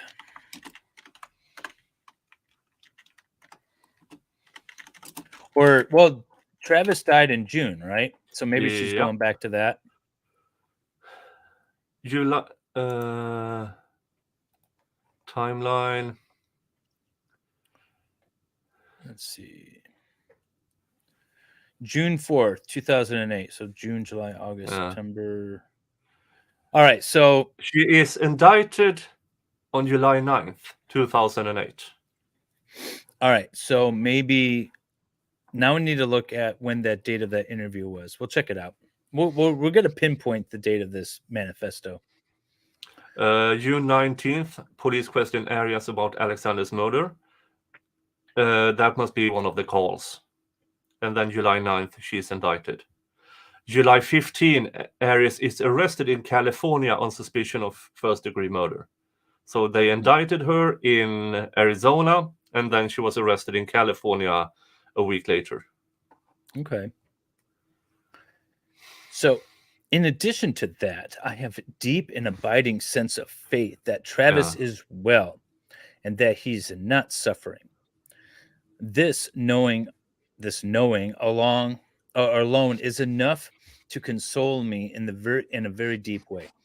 Somehow I can feel his presence at times, and somehow I just know he understands what I am going through. I cry each and every day just from grieving him, and I am not going to cry in the public's eye just for the sake of the public satisfaction. I've shed thousands of tears since Travis's passing, yet I feel every bit of pressure to pull it together and maintain my composure when it is time to interact with law enforcement, attorneys, or especially the media. I am essentially creating a permanent, verifiable record of myself, and I refuse to be hysterical. And I will summon every ounce of inner fortitude to keep my composure as best I can. Yeah, so she was creating a permanent, verifiable record of herself, and the prosecution thanks you for it, Jodi. I mean, that's called without getting her. haunted. Yeah. I mean, if not for this story, the thing about she might pay it in cash as well. We need to check that out. Borrowing gas cans, buying gas cans, buying gas cash, and with card at the same time. I mean, yeah. Go to the next gas station and buy it with cash. Then they don't know you were there. Yeah. Quite honestly, it is not difficult to remain detached when I've been dropped into a matrix of surroundings I could never have imagined, where I find myself in a completely foreign environment, interacting with a completely new set of people on topics I never before deeply probed. She knows deeply probed. Yeah, she's the one to talk about that. How deep was it? Yeah. At 6.5 inches. I don't know.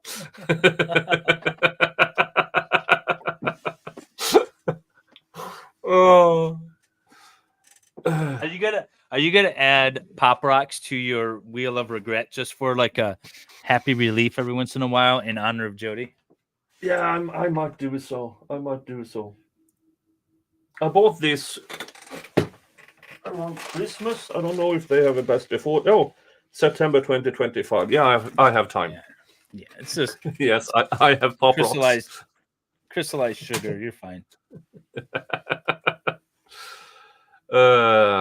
Worrying, stressing, panicking, and otherwise breaking down is not going to help my sanity, my health, nor the time to roll by any faster. I am reminded of one of my favorite stories, The Count of Monte Cristo, where the main character, Dante, is thrown into prison at a terrible Chateau de Fel. Is that what it is? Chateau de Fel. Yeah. After I'm not looking at it. Yeah. I'm just trying to remember the name from the book. After having been wrongfully accused of a crime. On the wall of his lonely cell, a previous prisoner has scribed the words, "God will give me justice." The majority of my strength of composure comes directly from my unshakable faith that we have a loving Father in heaven who is just and fair. The knowledge of such a pure, simple truth is enough to carry me through anything. Miscellaneous. During my interview with the representative from CBS, well, now we have a station, so that's good. The question was posed to me: do you feel that you are capable of killing someone? Until recently, the simple answer was no. That doesn't help you, Jodi. It Okay, just doesn't I help you. have, okay. Let's see here. June 23rd, 2009, an episode of 48 Hours airs. That's CBS. So she wrote that letter after June 23rd, 2009. Okay, so maybe from the time that she was So, arrested, it was still 11 months or something. yeah. Okay. To date, she has not killed anyone.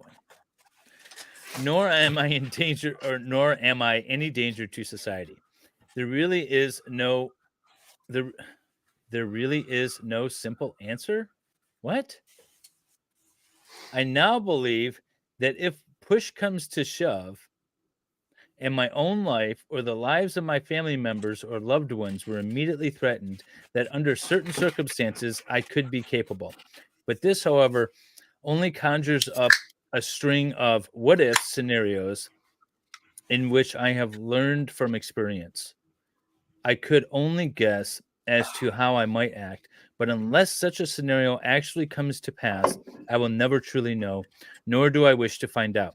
So I wonder, is she trying to convince herself that these ninjas were real and thinking about Yeah. how she should have reacted if this imaginary situation actually occurred Yeah. in order to maybe formulate her answers to questions and bolster her story? I'm just trying to think of how this works. Yeah. And non-alcoholic beer. I'm starting to get thirsty here. It is We've been talking for 2 hours. Piston Head. It's a good. What's good? I mean, go back 10 years. All non-alcoholic beers were awful. Now they are starting to get good ones. Piston Head is one of them. Let's see here. Wait, hang on. I want to see where we are. So I have 58 likes and you have 67. So people, you guys need to get over to my channel. It's pinned at the top.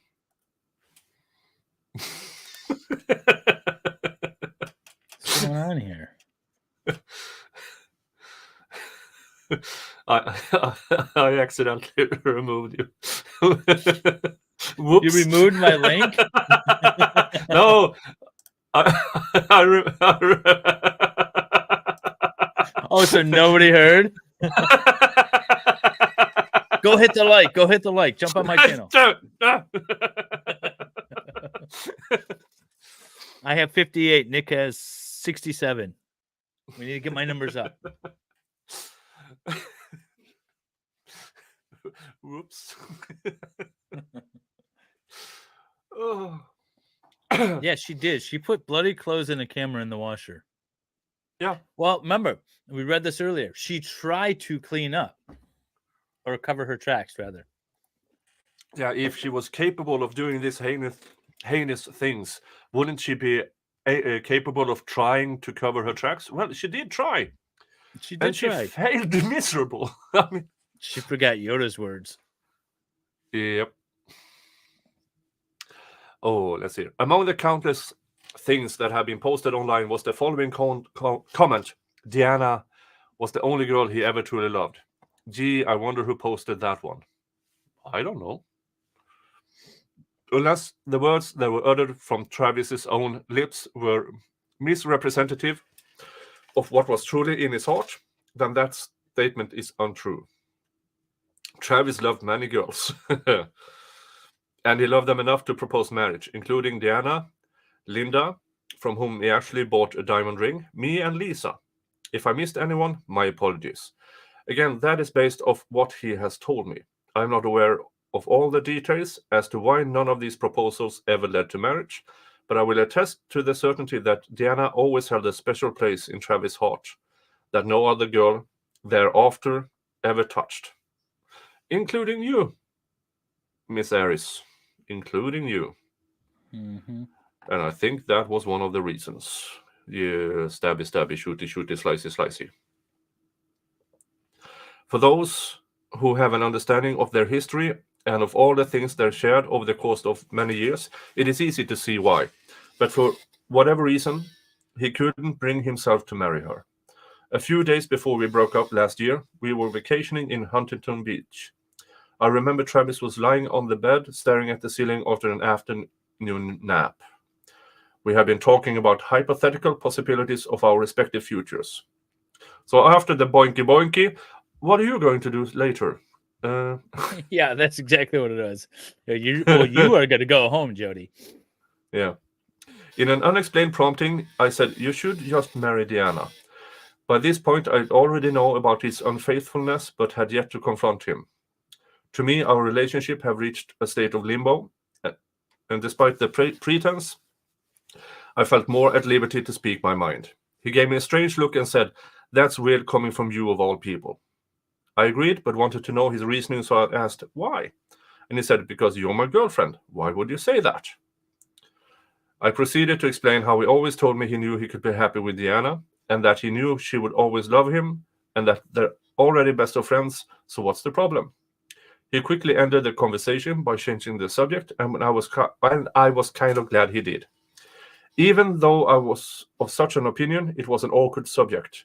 It is an accepted and undisputed fact that Travis never stopped loving or caring for Diana, and he wanted so much for her eternal happiness. There's so much focus on Deanna and these other women. This is like a high school relationship of adults. And all of them. Yeah. Yeah. Many people with loose lips have been very quick to judge me. Some of them have never even met me, but are allowing themselves to be influenced by hearsay and the opinions of others or through the knowledge of only one side of a multifaceted story. Others have known me casually through Travis and some other acquaintances and organization. Okay. But are organization, but are passing judgment based on similar reasons or have perhaps drawn their own conclusions based on what they've witnessed as far as Travis and I spending time together, which upon reading this composition will help them or will help give them a better understanding of the hows and the whys surrounding the subject. Still, others know me very well through church, through school, and through business networks. And regardless of the attacks on my character, they have remained unwavering in their friendship and support. I wonder how long that lasted, like during the trial, after the trial. Yeah. I mean, I think about 10 minutes into the defense opening statement. Right? But nobody knew except Jodi and her lawyers what the defense was going to be. Right. Though the other thing is that she probably got a lot of other people, a little group like Salvador, to start following her that are claiming she's innocent. Yeah, I mean, her parents probably didn't know. Her siblings, relatives, Travis families might have been convinced she did it, but not until then.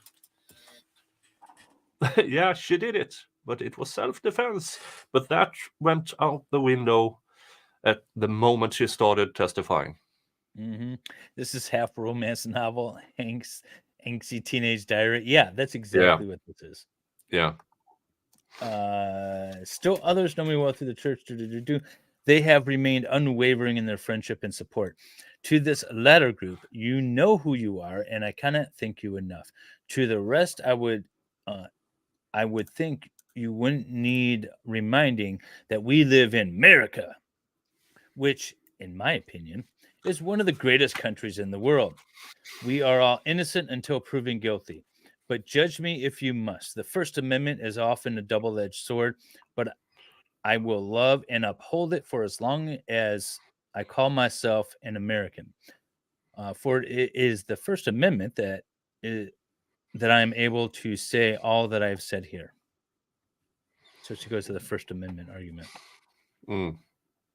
A witness, or you got this? No, go ahead. A witness or some witnesses are claiming to have seen a blonde at Travis's house the day he was attacked. With the kind of traffic that his house saw, I guess that's a possibility. She could have been anybody. But considering the fact that I dyed my hair back to its natural brunette color in April of 2008, just prior to my move, she obviously wasn't me. Wasn't that dealt with at the trial? I mean, it's a bit back and forth there, and yeah, I'm she not has sure where we picture. fell on that. No, I mean, the guy in the rental car claimed he recognized through the driver's license where she was a blonde, but she claimed she dyed her hair back to as a brunette before this, and I don't know. I mean, maybe it was the neighbor saying, yeah, there was a blonde constantly going in and out, and they just confused the dates. Who knows? I don't remember where that ended up at the trial. Yep.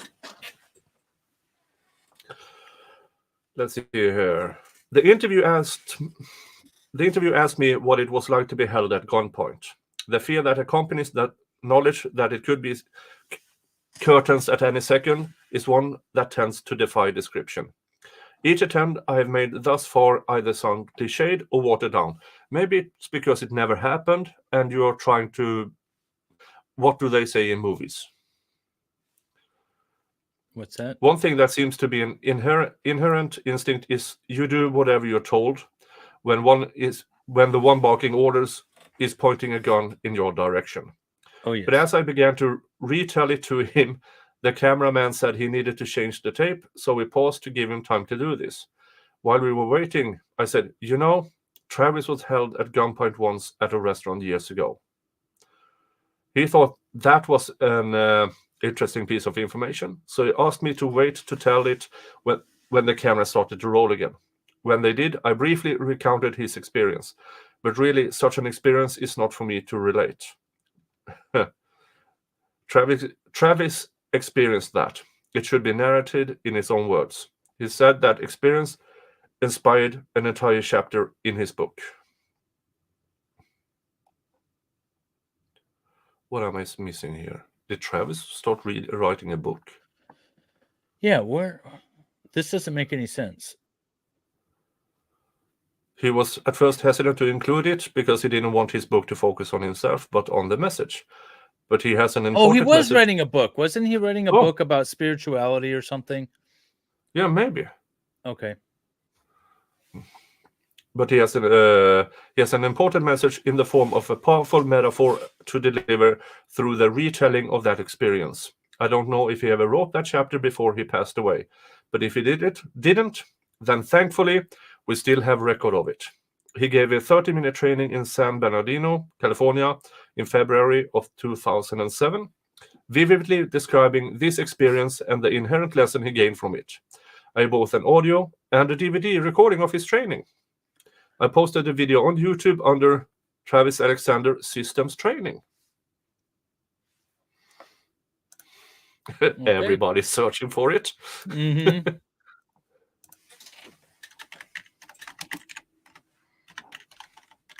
By the way, we're getting close to our 2 hours. I think after this paragraph, it would be good to stop here because the next two are basically letters to Travis's family and to her own family. I think that would be good to do like on Tuesday. Separately. Yeah. Yeah. Video of Travis Alexander. Travis Alexander speaks in new video, CNN 11 years ago. Hang on.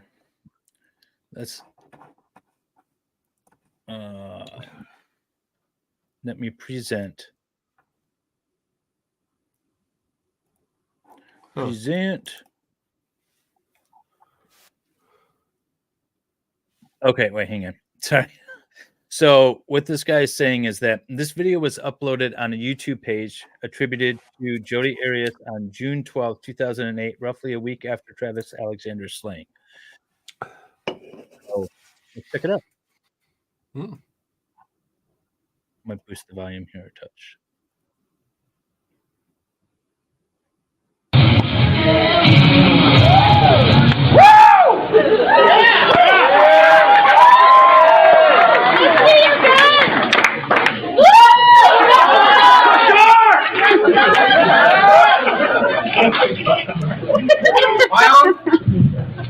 Where's my crap?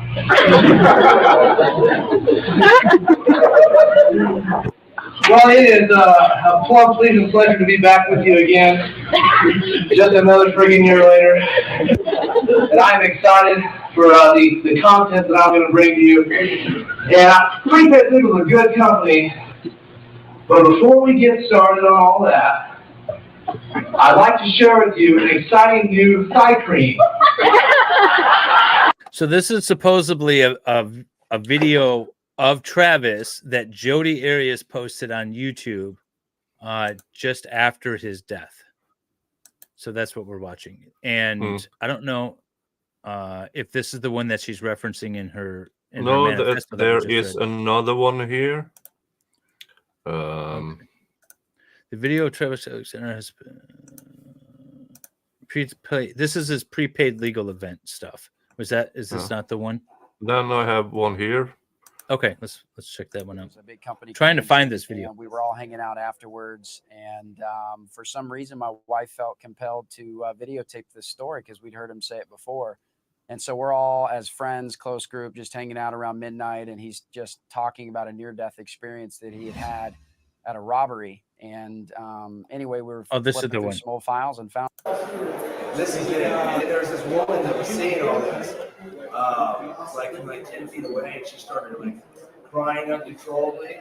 So I got a gun against my temple, and he keeps like doing this with his gun.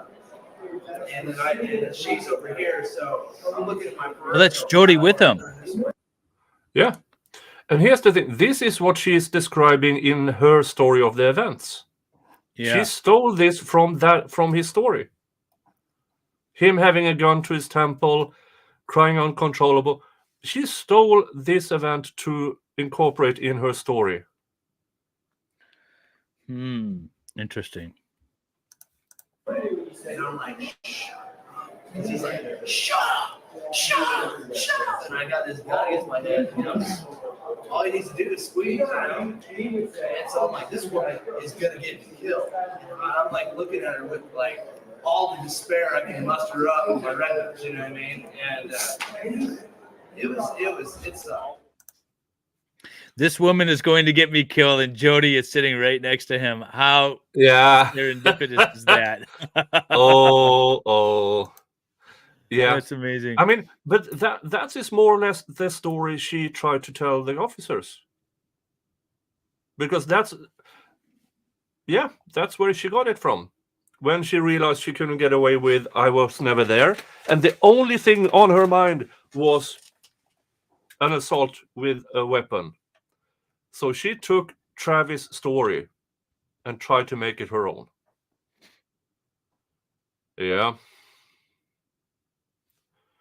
In my opinion. Wow, that was interesting. Let's see. I'm almost sure I'm not the only one with a copy of this video. Apparently not. And I know for certain I wasn't the only one present that day with a voice recorder. He had us in an uproarious laughter in one moment and moved to tears in the next. During some points, the audience was so captivated and stilled, you could hear a pen hit the carpeted floor. Despite his one complaint that it thoroughly drained him of his energy, when Travis was on stage, he was in his element. It seemed pretty loud in that cafe where they were talking. I don't know if you could hear a pin drop, but so that is that's it for today. We have Travis's family and to my family is the next portion. So we'll save that. But that's just 3 pages. Yeah. So we can do the reading on Tuesday and then move on to our favorite Believe All Women therapist. Oh, we might skip her. I'm gonna look ahead a bit to some of the trial coming up. We might skip the rest of that woman. Yeah, I mean, we lost a lot of viewers during her testimony. Yeah, and it's really bad. And I mean, you can all watch it on if you're really, really interested, you can go to Vielhammer Media. His link is in the description. And because you have the entire Jodi Arias trial and many other trials there without our commentary, if that is how you prefer to watch trials. If you really want to watch that woman, yeah, you can go watch Yeah. it. But I'm done watching her. Yeah. Vielhammer needs the hours anyway, so go watch it over there. Yeah. Yeah. This has is, he gotten this his is insanity. has he got Does he have his watch hours yet? Subscribers? I think he has his watch hours. He needs subscribers. Oh, okay. So you guys need to go subscribe to Vielhammer. He has 445 subscribers, and I think he has this. You only need 500. Yeah, he needs 55. I'm going to try to have him on one of my What the Hales videos. Yeah, I just posted a link. Guys, go subscribe to Vielhammer. He's got all kinds of trials where he's remastered the audio so you can actually hear them. Like the video we just watched of Travis, he'd be able to take that and just isolate Travis's voice, and you wouldn't hear any of the other bullshit. And you can really hear what people are saying. So that's the stuff that he does. It's really good. So go check him out. Give him a subscribe. He's got, I don't remember how many trials he has now. He has, if I go to the playlist, we got Casey Anthony, Jeffrey Dahmer, the Crumblies. We got Lopez. Darren Daddy Dom Lopez. I just like that name. Hey, the Slenderman stabbing thing is kind of almost an actuality now again, because one of the girls is trying to get out on parole in a Slenderman murder. That's not good. Yeah, and that person. Yeah, that person who's actively trying to get out. Oh, that's dangerous. That is one of those that if she wasn't caught, then she would have been a serial killer, in my opinion. Yeah, she's crazy. Yeah, both of us on the same time. Well, you can unlike Nicholas' stream though. No, like mine. No. Let's see here. I have 76 likes and Dave has 73. And I have one super chat. And nobody gifted membership. All three. Actually, I got a membership. You got a membership? Yeah, I had one person join. Oh, okay. Okay, 2 to 1. I'm going to double check. Let's see here.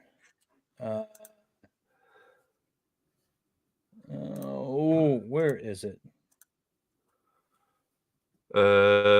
No, let's see here. You had message from Vielhammer, already member. Sal, already member. MNHS, already a member. Oh, whatever. Whiskey, already a member. And then you gifted yourself 5 memberships. Yeah. Okay. I got 5 new memberships. Yeah. Oh, that's how that works.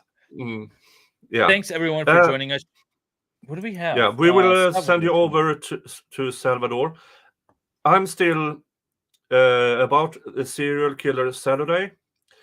I've gotten interest. I mean, demonetization and almost warning from YouTube on those tries. I don't know why.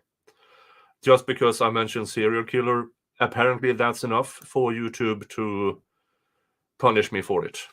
So what will happen? I'm having a brief pause on Serial Killer Saturday, but it looks like I have to go over to a Rumble exclusive again on Serial Killer Saturday, and that's a bit because there Monday are so morning? many. I was going to say Monday morning. I just have more James Crumbly trial, so go check that out. He's streaming it, and then with the review at the end of the day. Yeah. Monday is another What the Hales day. I will go through the second hearing, and it's amazingly bad from the judge, from Turtle's Lady. I've been watching a little bit of their videos. Quite interesting. Yeah. Yeah. Okay, but Jim, I'm semi-retired. Yes, Dave has a semi-retirement. Yes. Okay, but off you go to Sal, and everybody say hi to Sal. And other than that, if you're only here for the Jodi Arias, we will see you Tuesday, noon Eastern time, 6 p.m. Swedish time. Okay. Take care, guys. See you. Bye-bye. The State of Arizona versus Jodi Arias, verdict, count 1. We, the jury, duly impaneled and sworn in the above entitled action upon our oaths, do find the defendant as to count 1, first-degree murder.